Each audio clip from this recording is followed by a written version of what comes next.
Here we have the colour wheel in its basic form. The colour wheel is a tool we can use to establish what we call colour harmonies. The first colour harmony is what we call complementary colours. That is colours that are opposite each other on the colour wheel. By that rule, if we look at the colour wheel, we can tell that yellow pairs well with purple and a dark green pairs well with red. Likewise, the blue pairs well with orange and a royal blue pairs well with a lighter orange. Next are analogous colours. Analogous colour schemes use colours that are next to each other on the colour wheel. These colours help to create a fixed mood with a calming balance. As an example, to depict something of nature, we could select the light green and select the darker green and the yellow.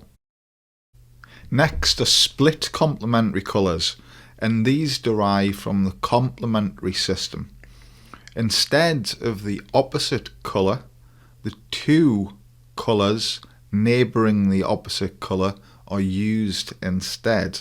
As an example, we could select purple and have light green and a light orange as our split complementary colours, because those two colours, light green and orange, are both neighbouring the yellow. Here we have the triadic option, which involves selection of colours which are distributed evenly around the colour wheel. This gives a wide colour presence, making the design vibrant.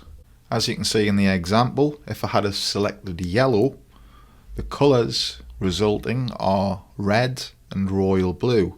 Likewise, if I had selected royal blue or red, I would have ended with the same colour selection result.